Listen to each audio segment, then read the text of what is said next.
In past 20 years, when the US was in Afghanistan and all other countries, we had a very, very great freedom of speech, freedom of women in Afghanistan. There was no problem for them.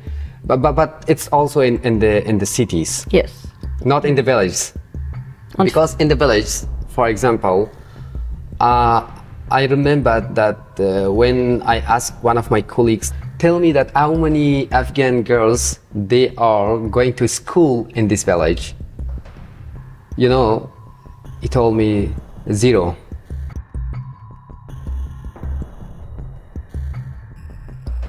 Hello everyone, my name is Anastasiia Marushevska and you're watching Ukraïner International.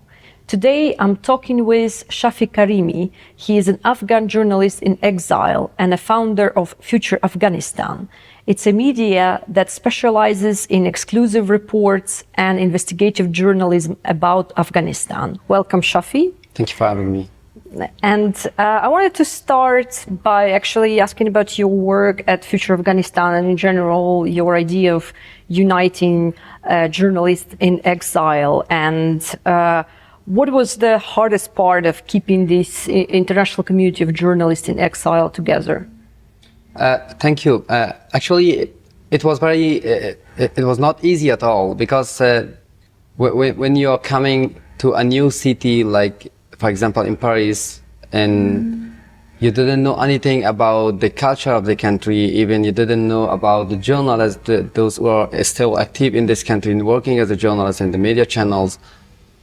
For me, I remember the first day that I arrived in Paris, and it was very difficult for me because I don't have any connection with the other journalists in France, and I'm just looking for some of Afghan journalists that is it someone is in this city, they are living here, how I can find them, how I can reach them, even I don't know anyone there.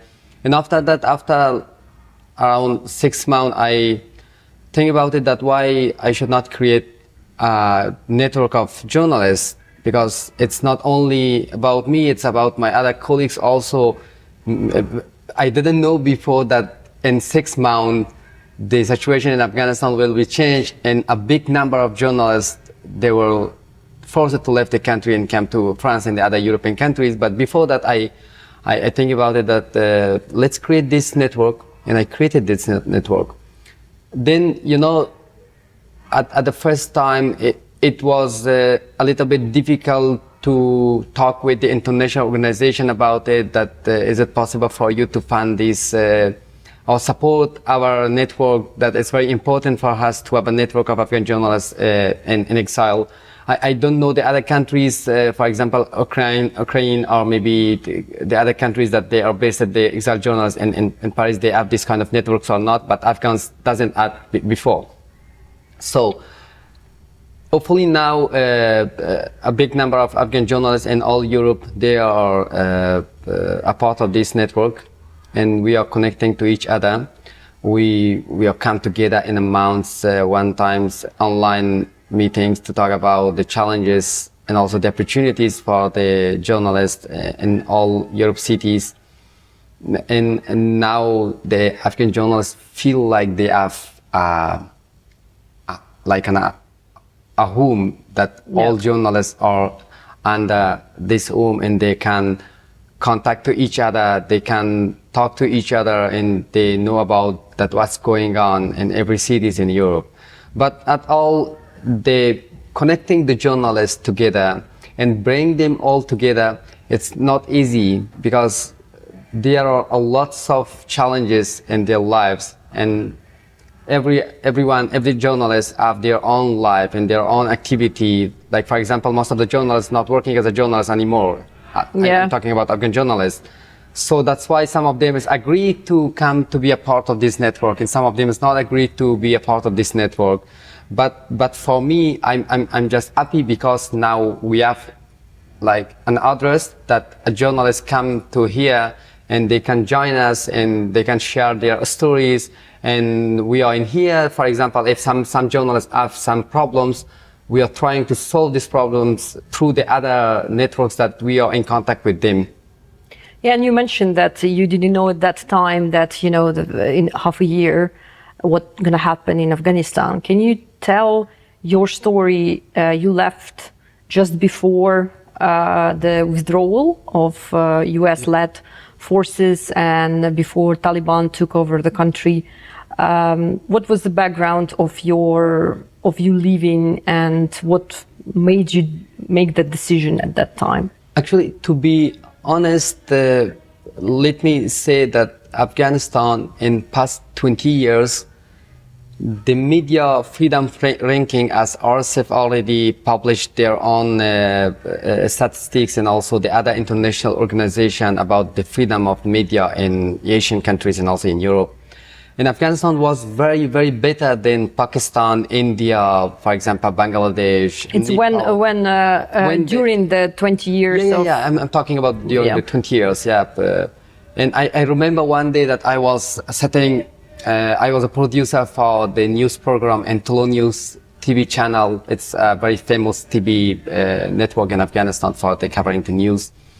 And a suicide attacks was happening in a part of the country, in Kabul. Then we invited someone to come, the victim of the family, a member of the family of a victim. So I asked him to come and talk about that, what's happened there.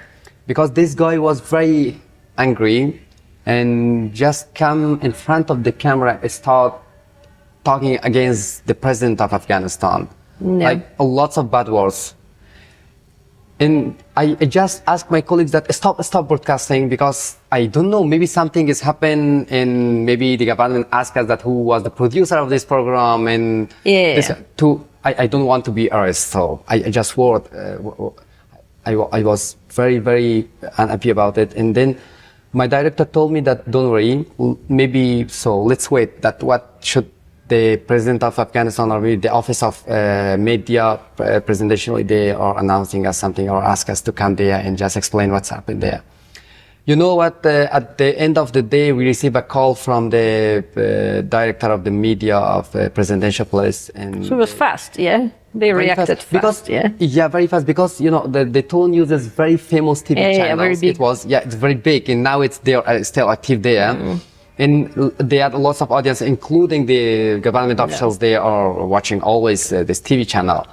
And they told us that nothing will be happen, because it's a free media, and there's a freedom, so people can come in front of the camera, they can talk as they want, and we can understand that what's happened there, and this person lost a member of their family. So what does it mean for me? Because if something's happened like this in India, for example, or Nepal, or in Pakistan, or in Tajikistan, or some other countries, I know that what will be happen. And I asked these questions from the journalists that I was invited in a conference in Cambodia a few days ago.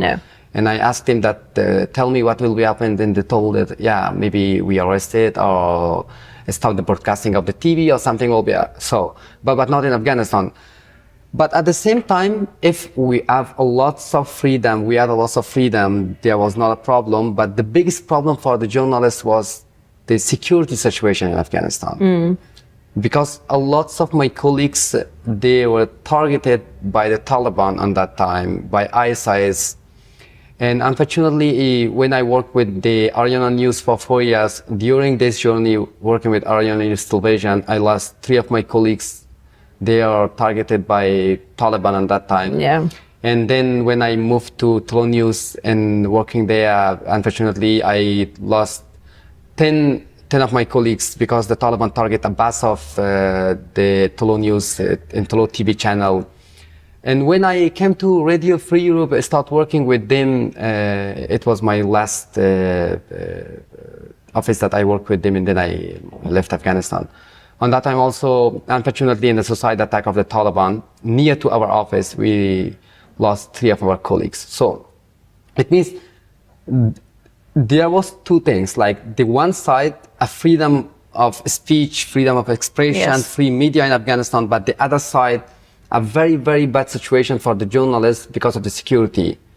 And that's why I remember that on December of 2020, just 10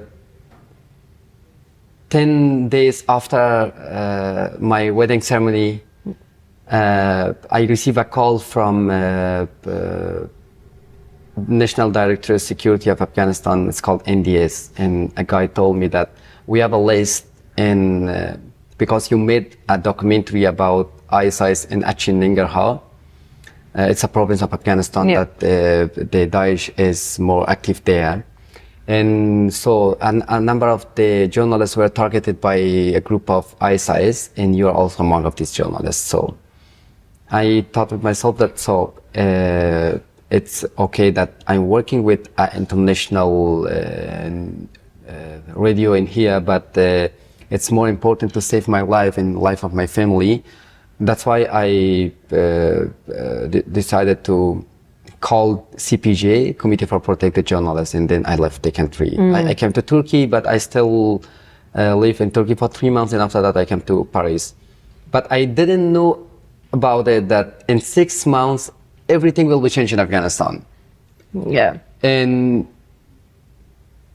let me share that moment with you that it was early morning and I was in a refugee camp in a very small city in France. Then my father called me that, so I followed the news because I was a journalist and that time as a freelance journalist, I need to write for the international organization, international medias.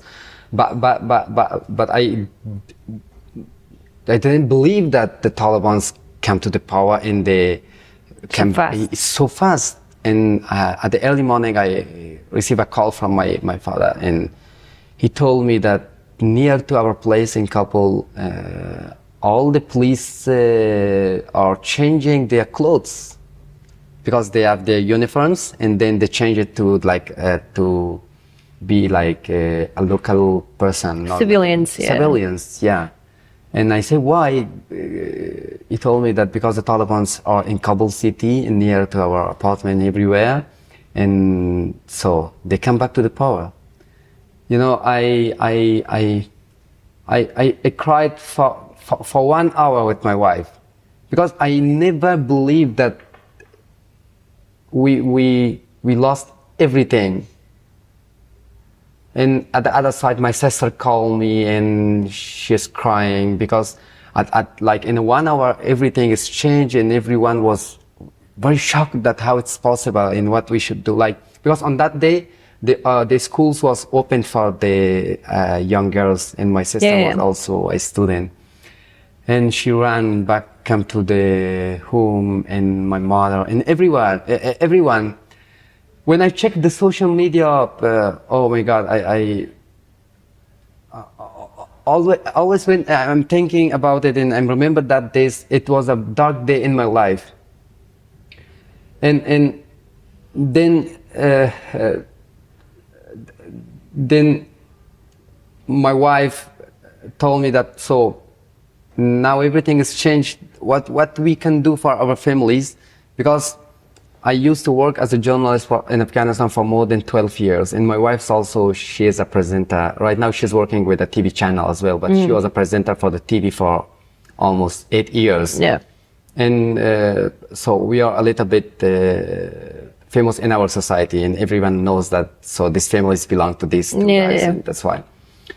And and it was not a good moment for us, but we tried a lot to help our colleagues in Afghanistan, to help them to evacuate from Afghanistan, but at the same time, my family was there, and I tried to do something for them as well. But it was not easy at all, because a lot of journalists, and the other side, my family, and it was me in here to decide that should I first help my family or my colleagues, which one? Because in here, I was a part of a group of international journalists that they had this responsibility to help the journalists inside Afghanistan. But among these two parts, it was difficult for me to just select one of them, the first. Anyway, we managed to help both of them, hopefully my family and also a big number of my colleagues. But still, there are lots of journalists. But this is it was a dark day for us, and I never forgot it. I never forgot it. And when I'm just watching the movies, the short films, the reels and Instagram, and also the photos from my city, my country, and I'm just, it's difficult for me to explain in here, but you can understand me that what I'm telling, that emotionally, physically I'm in here, but always emotionally I'm in my own country.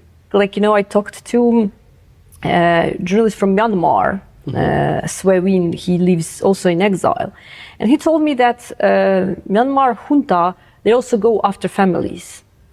So, like, if you are a journalist that's on the list, on the blacklist for the government, then your family is going to suffer as well.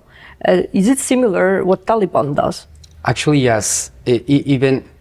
Even for me, so hopefully my family is not in Afghanistan, but let me explain a story from one of my colleagues that 2 years ago when we was together and work on a topic about the human rights in Afghanistan, and we did an interview with one woman inside Afghanistan, and all the topics were against the Taliban. And then this guy asked, the newspaper asked this guy that, can I add your name in the byline? He said, yeah, there's no problem, because we didn't add before this kind of experience that if something is come from the Western media and publish, what will be happen. So when this subject or these reports published, the Taliban went to the Herat province and find the family of this journalist and arrested his father. Yeah. And warned to this family and also the journalist that if you try to write something like this against the Taliban, so your family is in here. So that's why, many journalists and many of my colleagues that they are living outside in Europe, most of them, they are not want to write anything against the Taliban, even in their social medias. If their family, especially even if they're in exile and their families are still in Afghanistan, basically they cannot. Yeah, that's why it's difficult for them, because at the other side, it's very important to continue your job as a journalist. Of course. Yeah. And the other side is life of your family. So now the Taliban knows that so this is a new way that we can make like silence. Silence the journalists even in exile. Yeah. But the other side, a lot of people thinking that if a journalist living in exile, for example in Europe or US, so the Europe countries are safe for them, they don't have any other problems, and everything is good for them. So, but it's not like this. To be very honest, I'm living in Paris. And I did one interview with an Afghan athlete. She's Marzia Midi, and when you're typing the name of Marzia, you will find lots of topics from last year up to now. That how this interview was makes many problems for both of us. Yeah. And now Marzia is under the protection of police. Many problems inside France. Yeah, the security problem, because there are a lots of Afghans are living in Europe that they are lobbying for the Taliban. Yeah. They are supporting the Taliban. They are agree with the Taliban rules. When you're coming here and talking against the Taliban, of course, it's not safe for you. And and she is now under the protection of police. But for me, I receive lots of messages from the Afghan community in France and also in Paris. And they asked me that why you did an interview with somebody that she is coming in front of the camera and talking against the Taliban and saying bad words to the Taliban, even in the democratic country like France. This is, do you see this some kind of radicalization of people outside, basically Afghanis outside Afghanistan being radicalized? It's about the mind of the people, but because it doesn't change it. Yeah. I'm always telling this, that the US and also the other European countries and also organization, they was in Afghanistan for 20 years. But the problem was the democracy was inside the big cities. Yeah. Like Kabul, Herat, Mazar-e-Sharif, Bamyan, for example, Kandahar in the middle of the city, but not in the village. The mind of the people changed in 20 years for freedom, democracy, women's rights, human rights, and everything. They know that, but these people are always lived in the middle of the cities, not in the villages. Yeah. I know it could be like a problem from the side of the medias because 20 years was a lot of time that maybe we can try to change the mind of the people and make them like to more accept some kind of progress and changes. Something to accept democracy, something to accept the human right, freedom of speech, something. But we didn't. And all the focus was on the cities. So if you see these people in Europe and US, I'm talking about the Afghans, not all of them, some of them, they are not those who are live for many years in the Kabul city, in Mazar-e-Sharif city, in the other cities. Most of them, they came from the village. Yeah. And so that's why they are a little bit not agree with this kind of things, and they are like agree with the Taliban's rules. For example, let me say one other example for you. Once I walked in the Paris city. There is a place called La Chapelle, and La Chapelle is very famous for a small Kabul. Yeah. Because a lot of Afghans have their own jobs in the markets, shops, and everything there, and a big community of Afghans are living there. You know, once an Afghan woman without haircraft, Yeah.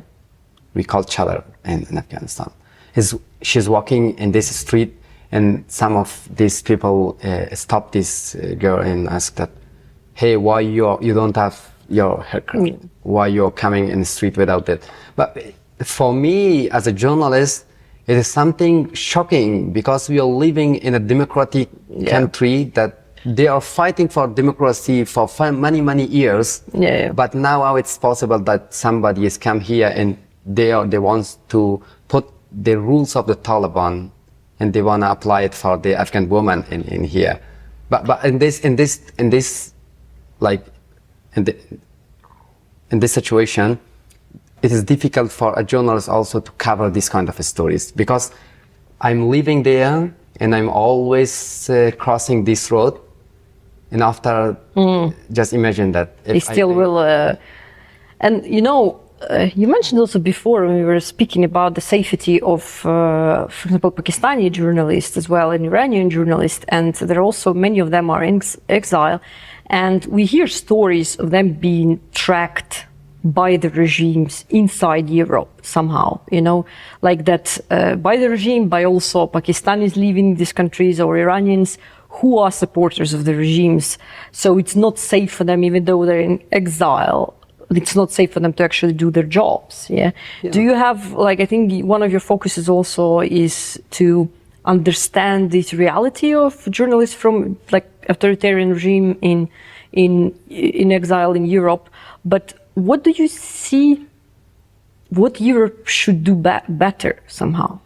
So maybe it's difficult for Europe as well, for the us countries in here to protect every single journalist, like to give them of course, they cannot track everything at the same time. Yeah, it is not easy. But what they can do to, for example, if somebody in Europe, like the lobbyists of the Taliban, it's very easy to recognize them because they are always very active in social media. Yeah. And why they are in here.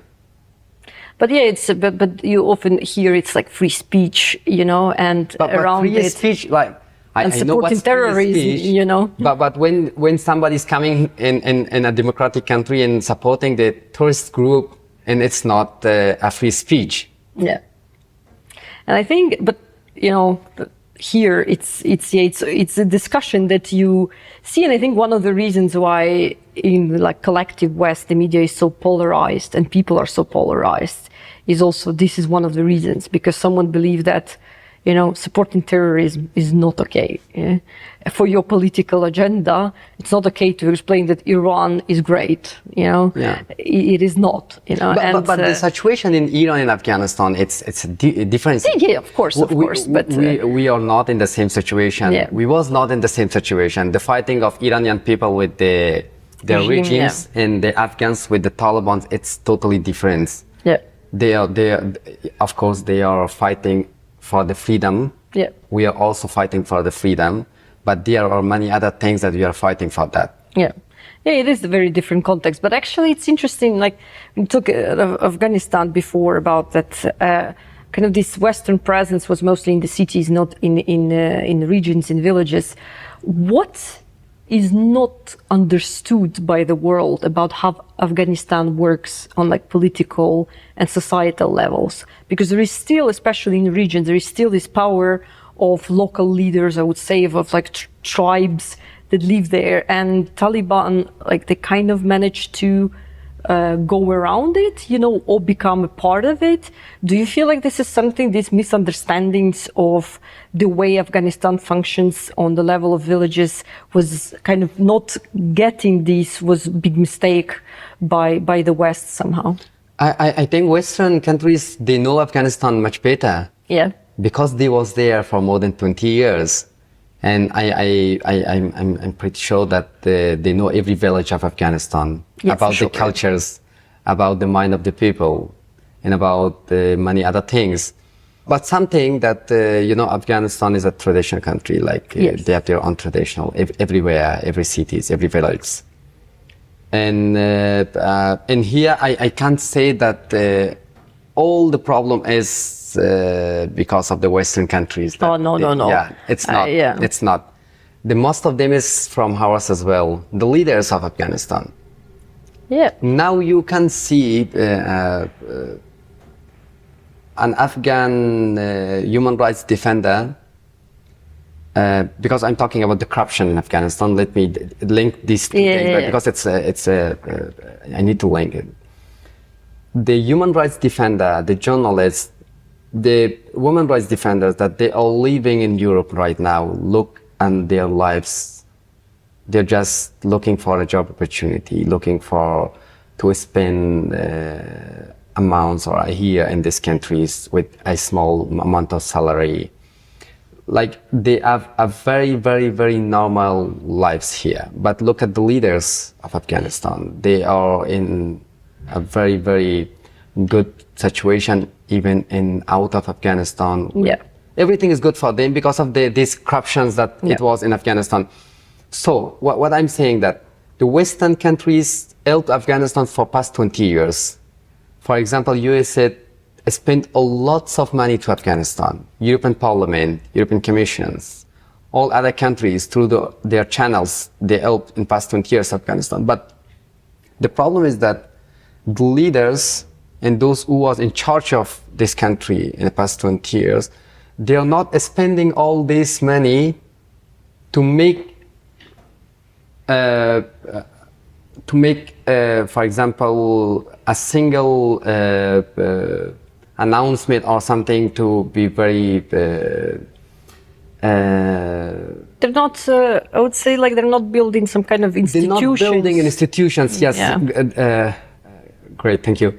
The institutions to ask the people to ask them that this is the human right, this is the woman right, this is your rights, and many other things that it's very important for a country that it's on the way to building for improving, but they didn't do it before.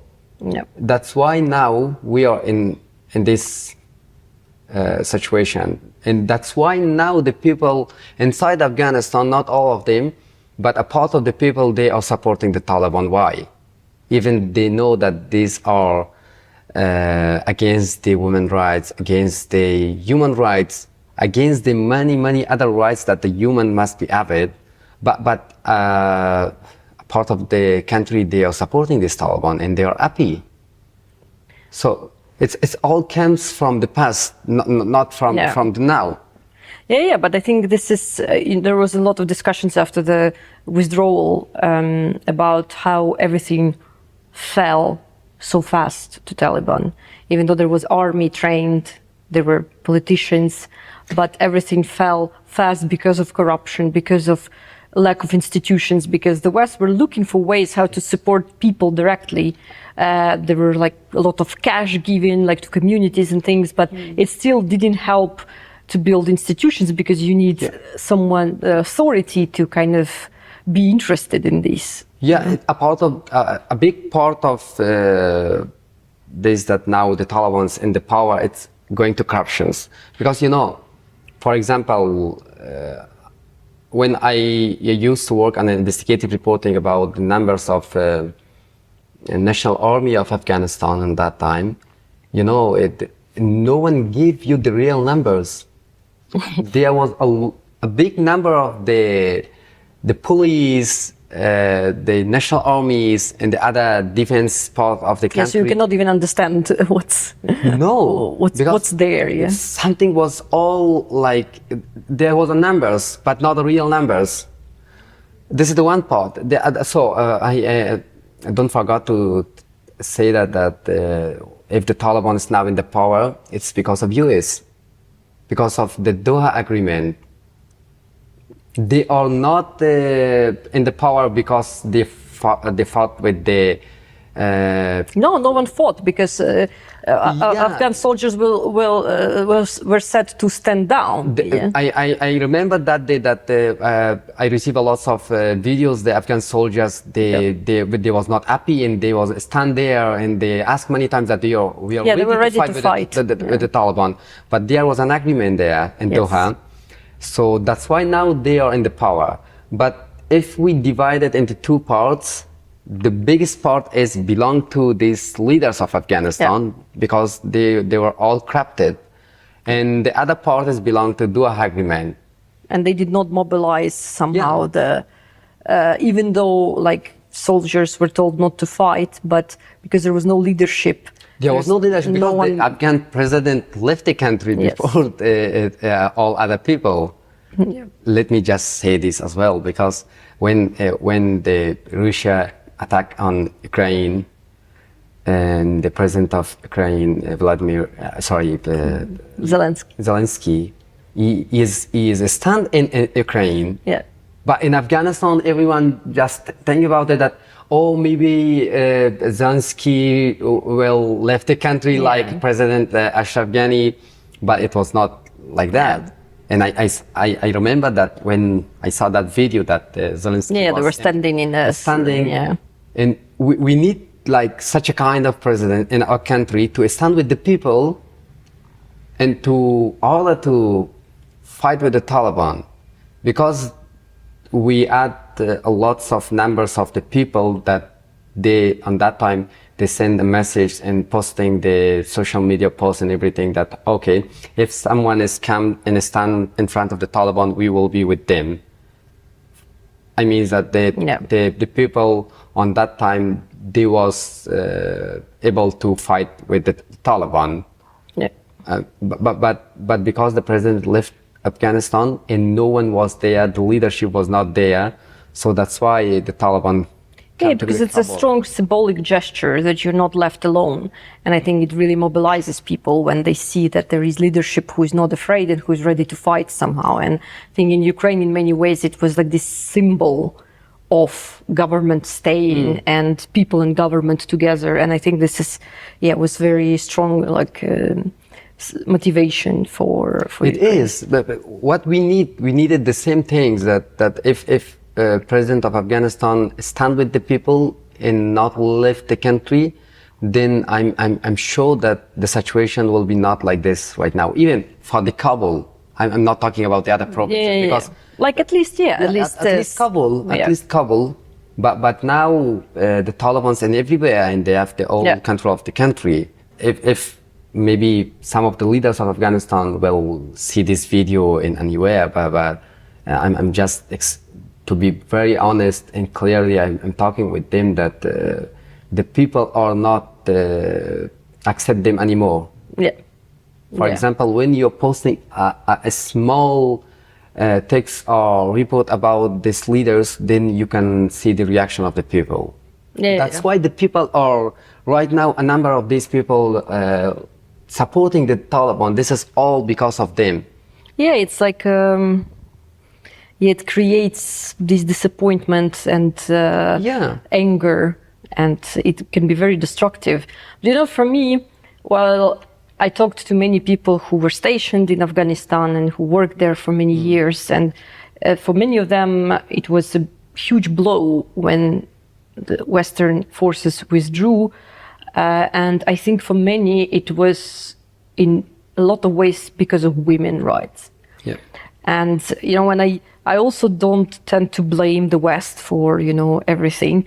Here, I'm just, I guess, as a journalist and as a woman, I feel like maybe we could have done more for women of Afghanistan. And I wanted to ask you, because this is an issue that you covered also when you worked in Afghanistan as a journalist.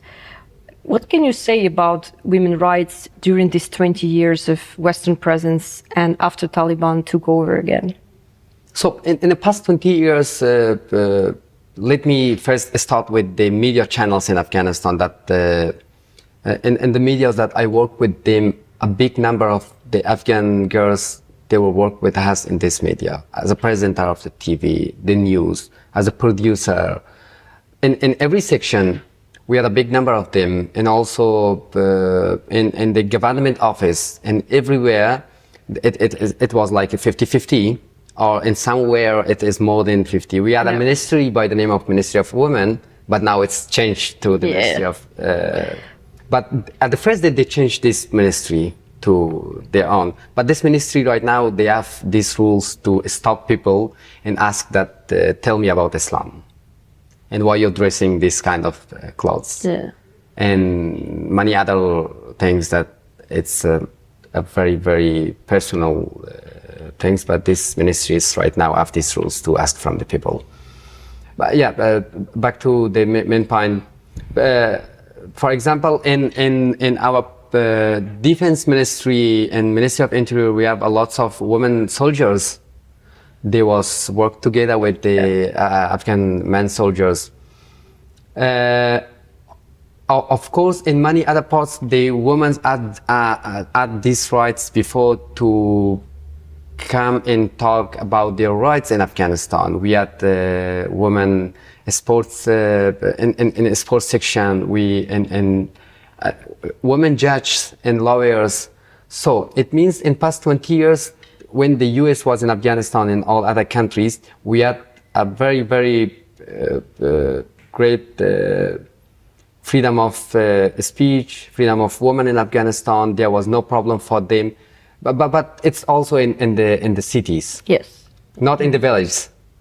Because in the village, for example, I remember that when I asked one of my colleagues in one province of Afghanistan, I don't want to mention the name because otherwise it will make some problems that maybe some people will tell, oh, why you mentioned the name of this province exactly, but you know about the situation and all these things in Afghanistan. And I asked this colleague that, so tell me that how many Afghan girls they are going to school in this village. You know, he told me 0. It was not because of the Taliban, because on that time this village was not under the control of the Taliban, because of their families. Families, yes. Yeah, because of their families, they will not agree that their girls should go to schools. So when I'm talking about the human rights and equality and everything, I'm talking about this some villages in biggest cities, not about the other villages in Afghanistan. Because in the other village, there were the women rights and also this even like the rights of the human was because of their families. They don't have this right to just educate it or go to schools or go out of their homes without a family of members. So this is all that problems on that time, but not in the biggest city. But what happened after the Taliban came back to the power, everything has changed. For example, right now, the Afghan women, they are not allowed to come to the screen of the televisions and present a program. No. This is one. They are not able to present a program with a male colleague. They are able to present a program, but to cover their faces. Yeah. A very small number of the Afghan women, they are working with the TV channels and the radio stations and also with some magazines, but very small. For example, in Telo News and Telo TV, before the number was more than 100 or 150, but now imagine it's 3 or 5. Because the Taliban are not agree that the women should work with the TV channels. In the government office, there's no one. Yeah. But in some office, like in the Ministry of Health, because it's needed, we need to be some doctors in the hospitals, some nurses, and some. Yeah. But it's all in the cities, but not in the villages. Because a lot of Afghan women, they are unfortunately losing their life because of this decreasing of the Afghan nurses, women nurses, and also doctors in these local hospitals in the village. So now, unfortunately, nothing is the same. Like the same, everything is completely changed. And for me, as a Afghan journalist, unfortunately, when I'm just thinking about it, and when I'm watching the movies, and also when I'm talking with the people inside the country, that hearing to their narratives, it's very sad and not acceptable. We are living in such a situation that. Imagine that a girl is not allowed to go to schools, go to universities. Yeah, even to go out without mail. And the Taliban's always, I remember that the first day that when the Taliban came back to the power, they are announcing that, oh, we are not against the education of the girls, they have to educate it, and this kind of propaganda or something. But look at now, it's 4 years. That they don't have rights to go to schools. They just banning more all the time. Every day a new rule. Yes. And this is a question that I really wanted to ask. While women are banned almost from everything, what is the responsibility of men in Afghanistan? Look, many times I write these things in my social media accounts. Even that times that the women protesters come on the streets and they are protest against the Taliban, and there was just only women and girls, not men. Yeah.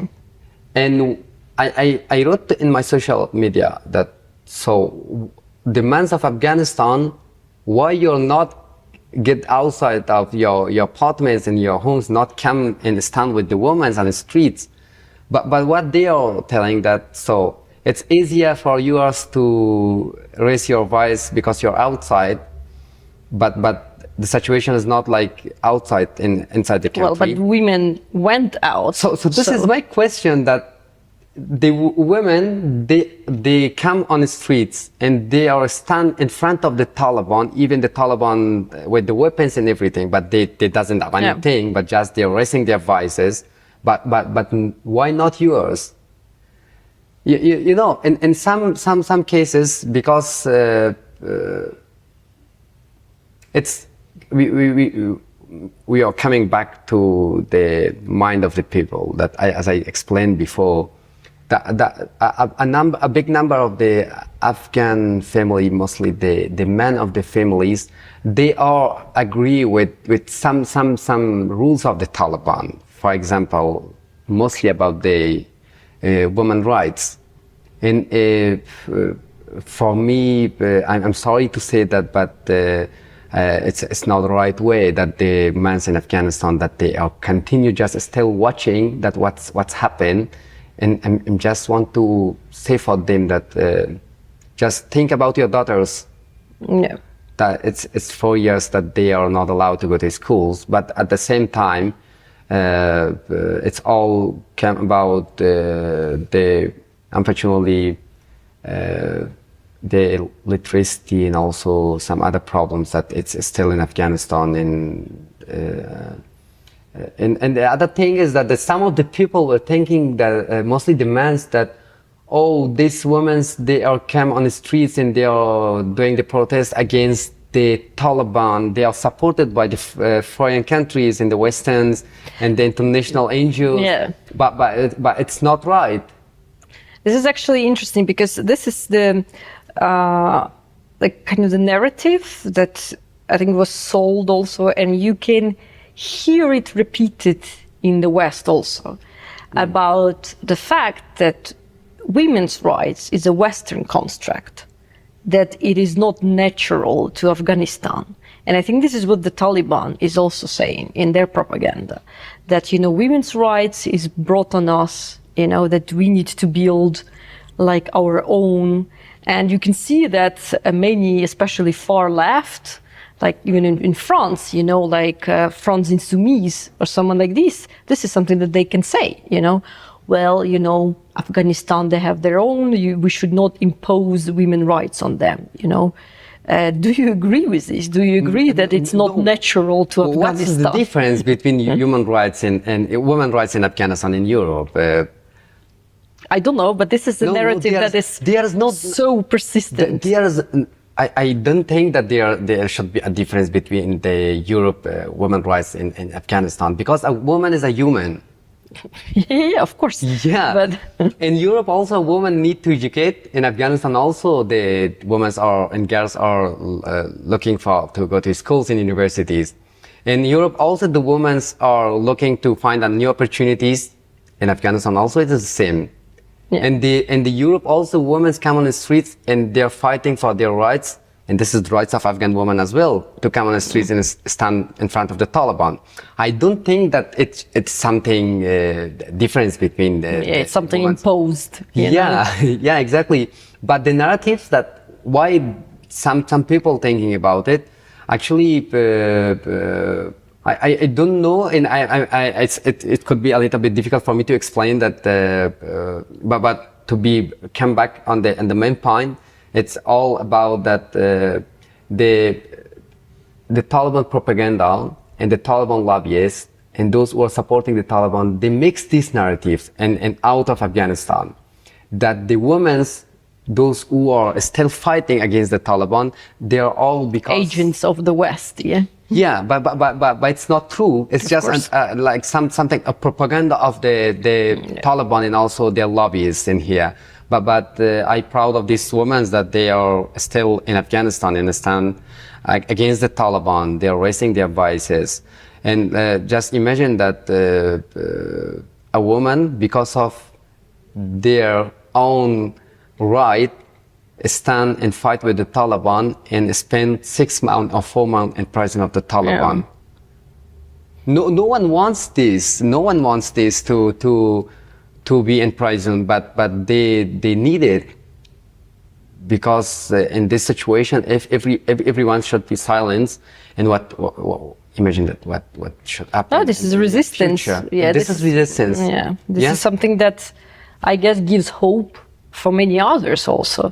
If there is one brave woman, others also can see some kind of light, at the end of all of these, because otherwise it's very dark, especially for women now. Even now, that it's difficult for the Afghan women to come on the streets and protest, but a number of them, they are still continue protesting in their rooms and apartments. They're doing also schools, hidden schools for girls. There are many hidden schools in Kabul and also some other province of Afghanistan. So it means that the Taliban is not able to silence the women. Completely, they are not able, because now the women of Afghanistan is not the women from 20 or 30 years ago. Yeah. This is a young generation of Afghanistan. In the past 20 years, they learn a lot how to defend, how to stand and how to fight with the regimes. Yeah. I wanted to go from the topic of women's rights, which is one of the, I guess, the most important when you speak about Afghanistan. But I wanted also to talk to you about one line of work that you also did a little bit when you were still based there. It's about the Soviet occupation. Of course, for us, for me as Ukrainian, it's an important story somehow, because Afghanistan have been there in the history of Ukraine. We're such a country that's far away from each other, but you know, the invasion, Soviet invasion of Afghanistan was it's a part of our history also. And also what happened with withdrawal of Western forces, many agree that it gave sign to Putin that he can invade Ukraine, because the West showed that they're ready to compromise somehow. And here I wanted one of the stories that you contributed to for Radio Liberty, it was about this village of Unamak, right? It's in the north of Afghanistan, Saling province. Sorry, not province, Saling district. And it was almost completely obliterated by Soviet bombing in 1984, which is a very peculiar 1984. And there is a quote that I chosen by the local man, that the father dug out the corpse of his 10-year-old son, wife, or daughter from the rubble. So many people were killed that there were even 4 corpses on a single funeral bed. And this shows us how brutal Soviet invasion was and Soviet occupation was, because it's already 1984. It's not the first year of invasion, it's after already 5. And how do Afghans remember Soviet occupation now, and what do they have in their kind of collective memory about this time? I remember that it was, I think, 6 years ago or 5 years that I went to this part of Afghanistan, because it's very familiar. The Russian soldier was there it was actually, it was, I think, the last day, or maybe not the last day of them in Afghanistan, but it was the way that these soldiers want to leave Afghanistan. And they are, because the north of Afghanistan is a border with the Tajikistan and Uzbekistan. So, but on that day, as these men explained, that they are start bombing in their apartments in their village. On that time, and they lost lots of their family members. But you know, these men and all other the village people told me that we are proud that we fought against the Russian soldiers, because they attacked on us and they occupied our country, and we are still proud of that moment. Even they lost lots of their family members, but the narratives are the difference. If you come to the young generation of Afghanistan, they are not agree with what the old generation say, because the old generation is telling that those who are fought before with the Russian soldiers, that because of our country, because of the freedom we did these things, and because of the Islam. And they said that because we know that if the Russian soldier was in Afghanistan, everything should be, well, on that time should be changed. And we don't want to live in such a society without, for example, Islam or some other things that they are, it's their narratives. But the young generation is in this mind that no, it was wrong. Why the leaders of Afghanistan at that time, they are start fighting with the Russia occupation, and they have to be in Afghanistan. Now, if they are in Afghanistan, the situation will be completely changed. And so they feel like Soviets would help Afghanistan. Yeah, this is the narrative for the young generation, that okay, if the Russia was in Afghanistan, or if it's still in Afghanistan. Well, they're helping the Taliban, yeah. For 20 years, they are all the Taliban, actually, yeah. So, you know, all the countries that they are attacked in the other countries and occupy their countries I know it's money thing is a personal reason and for their benefits, not for the benefits of the people. Oh, for sure, for sure. It's a normal. Well, they went to Afghanistan. They were supported Communist Party of Afghanistan because they were fighting with the West. Yeah, because there is this narrative that is so destructive that Soviet Union actually wanted to help nations against imperialism, while in reality this is not true. Maybe they did at some levels. They gave money because they gave some money to Afghanistan as well.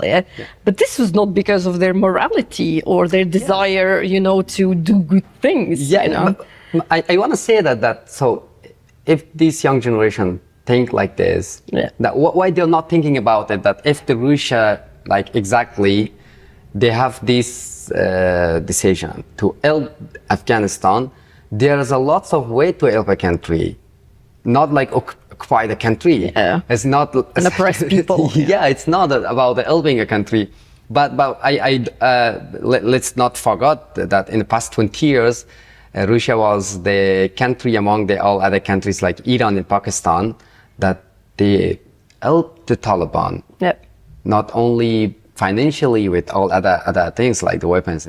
They were inviting them to Moscow. And Russia was the only first country that. And now I think they're the only one. We're the first one. The first one that accepted the Taliban as a new government. The only one and the first one. And Russia was the only first country also that they accept the diplomats of the Taliban, including Iran, Pakistan, China, and the other countries. So it doesn't mean that they are thinking about helping Afghanistan. But there is this narrative, that they're trying to sell somehow that Russia is the savior. There are narratives, but so I'm a journalist. I can't say that who is wrong, who is not wrong. But this is the two narratives in Afghanistan right now. But in my perspective, that if a country wants to help the other country, the way is not to attack on the country and to come and occupy the country. And but to be very honest, if the Taliban is now in the power and they have everything, it's all because of these countries that I named before. But it's interesting because you can see, for many years, I heard that, US is the reason why Taliban exists. Because during the Soviet occupation, US were supporting, it was not the Taliban at that time, but these local fighters. And for me, I always find it interesting that they actually appeared because of Soviet invasion. They did not appear because America created them. There was Soviet invasion and there was these groups fighting against Soviet invasion, and they transformed into the Taliban. And for me, it's always interesting how these narratives shifted from actual responsibility of Russia for bringing soldiers there to responsibility of America, And this is I find it interesting how it switches, It's interesting for me as well, but with the if you're coming to creation of the Taliban by the side of US, let's be very honest that for the first time the Talibans are just stand from the Kandahar because of the civil wars was in Afghanistan at that time, and then they stand from there and start fighting against the leaders of Afghanistan at that time. And then it was Pakistan that they invited this Taliban's member and their countries and then they start supporting them in the Khyber Pakhtunkhwa, in Miram Shah, and other parts. But Pakistan somehow overlooked in this equation, Yes. And most of the part, it was the safest place for the Taliban for past 20 years. And so I don't know that behind all this supporting, is it US is also supporting the Pakistan to support there is a complex. But I don't know a lot about it because I don't want to share here false information. Understand. But it's very clear that the Pakistan is for past 20 years, they are fully supported the Taliban. And right now, a lot of members of the Taliban, their families are living in Pakistan, and they are always saying that very clearly to the media as well, that Pakistan was our home for past 20 years, and our families was there. In some cases, the Taliban are saying that because a part of the Pakistan is belong to Afghanistan, and we don't accept the border, like the border between Afghanistan and Pakistan. So that's why if we are the other side of the border, we didn't think that it's not a part of Afghanistan. It's a part of Afghanistan, and we lived in our own country. But officially, Pakistan is not accepted, and they are always telling that it's a border. But the Taliban was in the area of Pakistan for 20 years, and they was in here, and they start their activities from the Pakistan, and they are also supporting by the side of the Pakistan. At the same time, they also side attacks that they were happening in Afghanistan in the past 20 years. Most of them, they were like organizing from this part of the Pakistan, and then they come to here. So it's very clear. But about the narratives and among the people, it's also interesting for me that you explain about the Russia and also the US.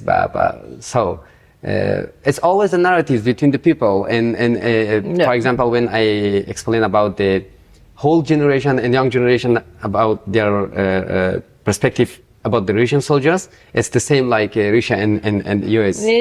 So, but it's very interesting, this subject of this kind of dualism in percepting the West, what they did in Afghanistan. And I would like to ask your opinion on this. Like what I can hear and see, the West is both blamed for interfering originally in Afghanistan.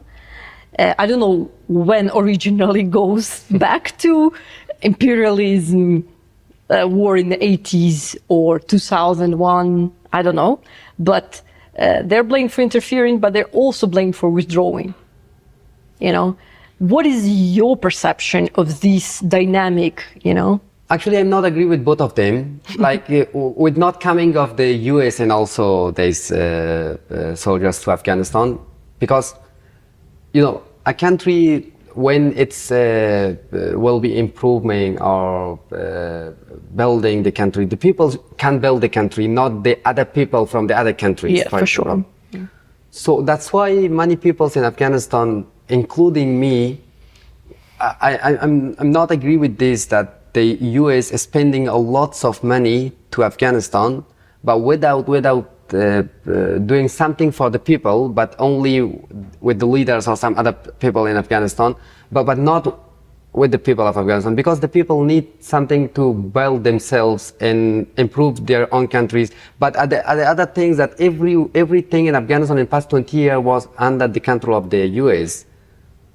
For example, if someone traveling from Afghanistan, I mean about leaders, if something is big happening in Afghanistan, even about the election of Afghanistan, a democratic part of a country that the people want to select their own president, but it was not very independent. Then the US came to Afghanistan many times, and they selected like somebody to come to Afghanistan, and even like Ahmed Karzai for the first time, who was live in US and educated in US. Then US select them to come here in Afghanistan to be a president. So it means that it's okay. Like a country like US is in Afghanistan in the past 20 years, help the people, spending a lot of money, and also support the media in Afghanistan and also the other institutions in Afghanistan, but they already involved in every section that it's not acceptable as an Afghan citizen for me, because it's the people, then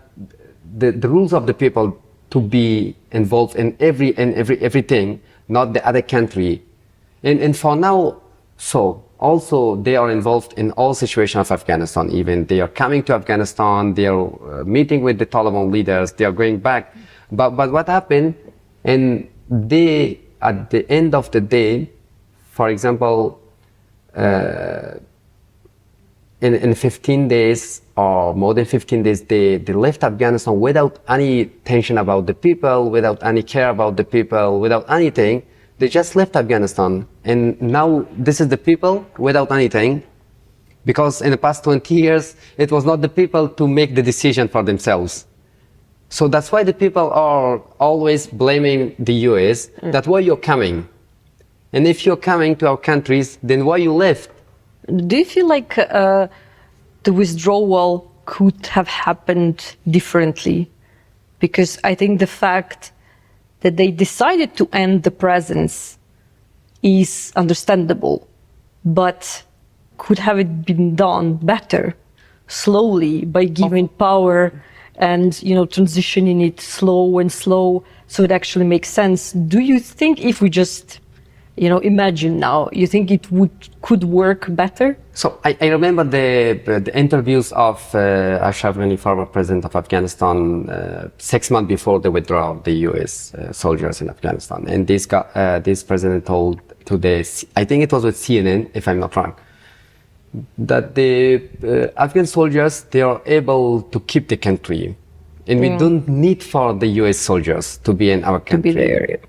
And it, you know, why these narratives comes to Afghanistan? Because on that time, the Afghanistan president Ashraf Ghani just made the decisions to release the Taliban members from the prison. And on that time, he thought that maybe the Taliban come and sit in a table with the leaders of Afghanistan, and we can make a deal or a peace deal between us, between the leaders of Afghanistan and the Taliban. But it was not the same thing like that. So that's why he always explaining in the TV channels, in their interviews, that the Afghanistan without US is Afghanistan, and we are able to protect our country. So that's why on that time, I remember that the US made the decision that, so okay, we will be in Afghanistan with our like 10,000 or half of them in Afghanistan to just save the background air base and to be in Afghanistan. But in Doha agreement, it's completely changed, and there's something is changed. That so in this time we are completely leaving Afghanistan. But what's happened, unfortunately, something very different in 15 August, that it was not written on the deal between the Taliban and the US government, and also the government of Afghanistan, as they are explaining that we didn't know about it, that something has happened like this. But so they withdraw all their soldiers in 15 days, and they left alone everyone in Afghanistan. But yes, from my perspective, it could be better to like withdraw slowly, or at least they keep a few soldiers in Afghanistan, at least the embassy or maybe the background air base. Or don't make deals with Taliban in Doha. Don't make deals with the Taliban. Unfortunately, you know, this is not a deal between the Taliban and the US. I think it's a deal. Like, was so many intermediate, like it was really complex. They are what we are talking between ours. I mean, some of our journalists, that they sold the people of Afghanistan to the Taliban. You know, now the Afghanistan is in the hand of the Taliban, but it is like something that you have something and then you sold it to someone else, and this is like this. Yeah, and I wanted to just to, I guess, follow up, like not to follow up, to wrap up somehow, to ask you about your role now as a journalist and about organization and media that you founded, Future Afghanistan. What do you see your role is now when the situation in Afghanistan is not as we would want it to be? You know, what is your role and your responsibility as you see it? Actually, to be honest, in 2022 and 2023, it was easier for me to pitch the stories for the international medias. And it was easier to have the response from the side of these international medias. Oh, it's okay, we accept your pitch and you can work on this topic.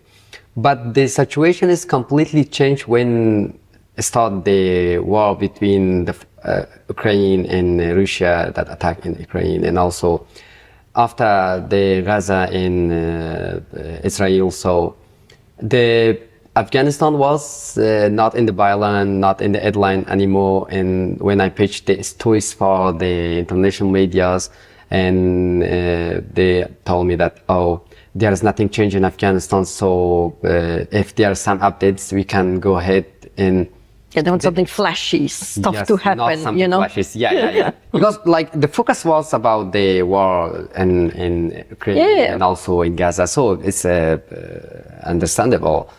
But on that time, I thought with myself that, okay, so now if there's not an opportunity to write for the international medias, and it's not a good way as well to keep silent, why not something like a newsroom, a newspaper, or online media platform, and then I create Future Afghanistan. Now, hopefully, we started Future Afghanistan on April 2025 this year. Yeah. Almost over 6 months, but hopefully we have more than 100,000 followers in all our social media accounts. And I just recognized yesterday that we had more than 57 million views in past 1 month. Because we are covering the conflict between Afghanistan and Pakistan. Yeah. And hopefully we have a lots of audience inside Afghanistan. And those audience are the young generation of Afghanistan, mostly the women and girls. Because when we are receiving a lots of messages from them and they are sending us their narratives and they ask us that, okay, can you please publish this in your website and social media without writing our names? Yeah. So it means now we have a big number of audience and our followers inside Afghanistan, and this is a platform for them to raise their voices. And I'm happy and I'm proud of my team in Kabul and Islamabad that we are all together create these platforms for the people of Afghanistan to share their stories with the international community, because we are publishing in 2 languages, English and Persian. Yeah. So it's very important for me and for my colleagues as well to write about the reality of Afghanistan for the international community, not like a positive face of the Taliban, because there is not a positive face anymore. But you know, in this point, I want to say one thing that in some way, when I'm invited for conferences and also in some way to talk about the Afghanistan situation, some people are watching the YouTube videos from the YouTubers, the foreign YouTubers and also bloggers, that they went to Afghanistan and exploring the city, the positive face of the Taliban, and they are saying that, oh, the women are in the streets, there's no problem, something. But it's not true. It makes me so angry. You know, I wanted to talk about this, but then I was like, oh, I'm just gonna be pissed, you know, because I saw so many, because before like exploring the subject, and I see these bloggers, YouTubers are going to Afghanistan basically and saying, look, there was even a case where woman was like a guide, and she's like, look, she can do whatever she wants. And I'm watching, she's with her older brother everywhere. Yeah.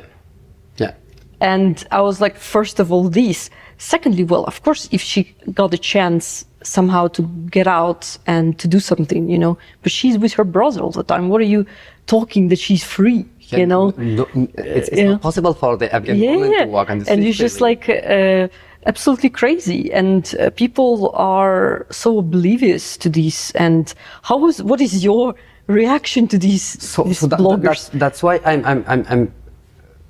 I'm not at all. I'm not happy with this kind of things. So this is the new, the new game of the Taliban, that they are playing with the Westerns, with the international community. They invite bloggers, basically. I know. I want to tell you that I did a report on Future Afghanistan. Maybe after I can send you the link. That the Ministry of Foreign Affairs of the Taliban, they have a list of the bloggers and YouTubers, including the women's and the men's, because a source told me in Ministry of Foreign Affairs.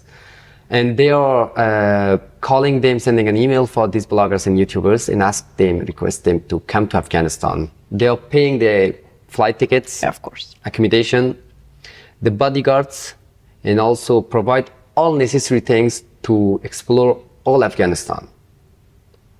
Even some villages.